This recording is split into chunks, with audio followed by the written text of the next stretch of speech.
Today we will discuss present value method of capital budgeting. देखिए, present value method जो है ये अकेले वर्क नहीं करता। पहले आप प्रेजेंट वैल्यू मेथड को समझ लीजिए, फिर इसके संग जो है नेक्स्ट मेथड है नेट प्रेजेंट वैल्यू। एक्चुअली वही वर्थवाइल है, नेट प्रेजेंट वैल्यू ही वर्थवाइल है। तो पहले प्रेजेंट वैल्यू निकालना समझेंगे, फिर उसके बाद हम नेट प्रेजेंट वैल्यू मेथड की तरफ फोकस करेंगे। देखिए, प्रेजेंट वैल्यू का मतलब कहता है हम जो कैश फ्लो गिवन है उसको सभी कैश फ्लो को डिस्काउंटेड कैश फ्लो में बदल लेते हैं। डिस्काउंटिंग और कंपाउंडिंग टेक्निक आपने टाइम वैल्यू ऑफ मनी वाले चैप्टर में पढ़ी थी यूनिट फर्स्ट में, ठीक है। तो उस फॉर्मूले को यूज़ करके डिस्काउंटिंग कैश फ्लो निकाल लीजिए और टाइम एडजस्टेड वैल्यू निकाल लीजिए, जिससे कि आपका जो कैश इनफ्लो गिवन है या कैश आउटफ्लो गिवन है डिफरेंट टाइम पर, उससे आप कैश एडजस्टेड वैल्यू निकाल कर उसकी डिस्काउंटेड कैश फ्लो वैल्यू निकाल लेंगे, ठीक है। अब अगर आप भूल गए हो तो ये वाला फार्मूला हुआ करता था, दिस वन है ना, ये रेट है, ये एन है, जितने भी टाइम की बात कर रहे हैं, और ये क्या है, वो उस कैश फ्लो की बात कर रहे हैं जिसको कि हम चेंज करने जा रहे हैं, ठीक है ना। तो एक ये तरीका होता है, दूसरा तरीका होता है टेबल से निकालने के लिए। तो टेबल से अगर आपको इसकी वैल्यू गिवन है कि 5 साल बाद इसकी वैल्यू जो टेबुलर फॉर्म में जो वैल्यू गिवन है ना, तो ये इसको प्रेजेंट वैल्यू फैक्टर जो टेबल से निकलता है उसमें उस कैश इनफ्लो को जिसको आपको डिस्काउंटेड बनाना है उसमें मल्टीप्लाई करके भी आप उसकी प्रेजेंट वैल्यू निकाल सकते हैं। ये वाला तो आपने फॉर्मूले में देखा था, और ये वाला आप टेबल से, ये वाला फैक्टर आपको गिवन है कि दो साल इसमें ईयर दे रखे होते हैं एक साइड, और एक साइड इंटरेस्ट रेट दे रखी होती है, और रेट और ईयर को लगा के हम उसको कैश इनफ्लो में मल्टीप्लाई करके उसकी प्रेजेंट वैल्यू हम फाइंड आउट कर सकते हैं, ठीक है। अब देखिए, ये कर सकते हैं। अब इससे हमें क्या निकल आएगा, प्रेजेंट वैल्यू। अब नेट प्रेजेंट वैल्यू की तरफ चलते हैं। जब एक कैश फ्लो की प्रेजेंट वैल्यू निकालते हैं तब हम प्रेजेंट वैल्यू की बात करते हैं, लेकिन जब हमारे पास काफ़ी सारे कैश फ्लो हैं डिफरेंट नंबर ऑफ ईयर्स के, उसको हम अलग अलग प्रेजेंट वैल्यू निकाल के उसको सबको प्रेजेंट वैल्यू सबकी निकाल के सबको ऐड कर देते हैं, तो होता है नेट प्रेजेंट वैल्यू मेथड, ठीक है ना। तो ये क्या है, investment proposal is just a variation of present value method discussed earlier. As such it is a type of present value calculation which is design to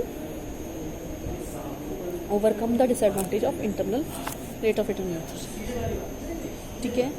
अब ये देखिए, यहाँ पे हमारा क्या है, आप इस वाले फॉर्मूले से कंफ्यूज नहीं है।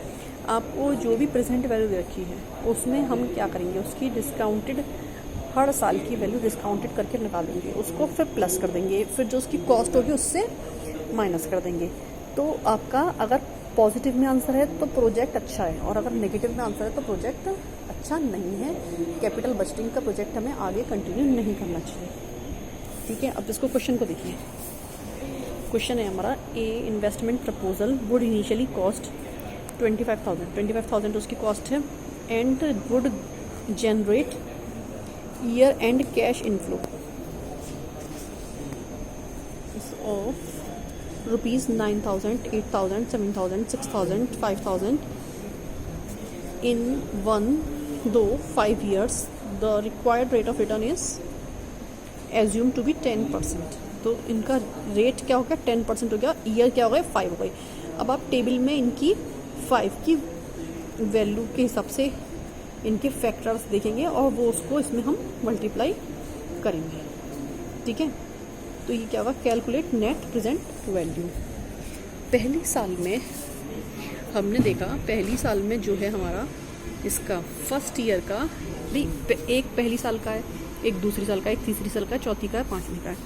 तो पहली साल का 10% का जो फैक्टर है वो ये है प्रेजेंट वैल्यू वाले का।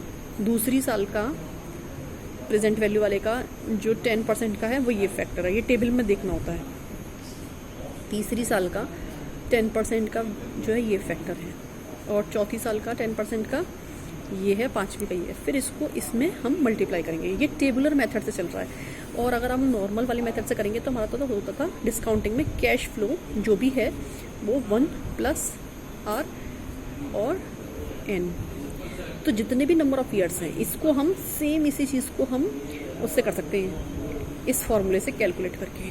ये वाली इसको हमको कन्वर्ट करना है कैश इनफ्लो को।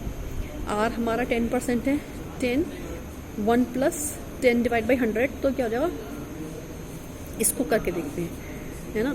क्या है हमारा 9000 डिवाइड बाई 1 प्लस आर कितना है हमारा 10 डिवाइड बाई 100, क्योंकि सब चीज़ें ये परसेंटेज में है। अब ये हमारा ईयर है 1, ऐसे करके हो जाएगा।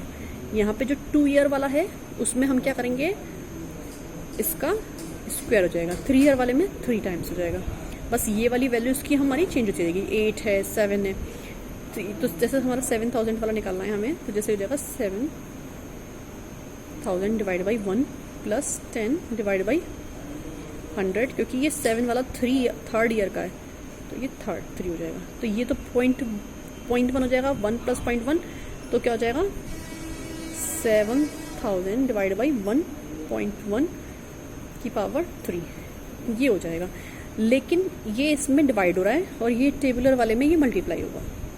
ठीक है, ये टेबल से हमें निकला है, तो टेबल वाले में मल्टीप्लाई होगा। जो ये वाला जो भी निकलेगा उसको हम ऐड करेंगे, इसमें भी लगभग वो सेम निकलेगा। ये अब हमने क्या किया, इसको ऐड कर दिया, तो हमारा ये आ गया। इनिशियल कॉस्ट जो थी वो 25,000 थी, 25,000 से माइनस कर देंगे तो ये जो भी आएगा पॉजिटिव या नेगेटिव। अगर ये पॉजिटिव है तो ये प्रोजेक्ट अच्छा है, इस कैपिटल बजटिंग के प्रोजेक्ट को हमें आगे ले जाना चाहिए। तो ये पॉजिटिव आ रहा है तो ये प्रोजेक्ट हमें आगे, कैपिटल बजटिंग के प्रोजेक्ट को हमें आगे ले जाना चाहिए, तो ये प्रोजेक्ट हम आगे चलाएंगे। ठीक है, एनपीवी के क्वेश्चंस को और करने की कोशिश करिएगा। आप पेबैक पीरियड मेथड के क्वेश्चंस दूंगी मैं आपको, पहले वो सॉल्व करिएगा। आपने बिल्कुल भी क्वेश्चन सॉल्व नहीं किए। चलिए ठीक है, okay, have a good day.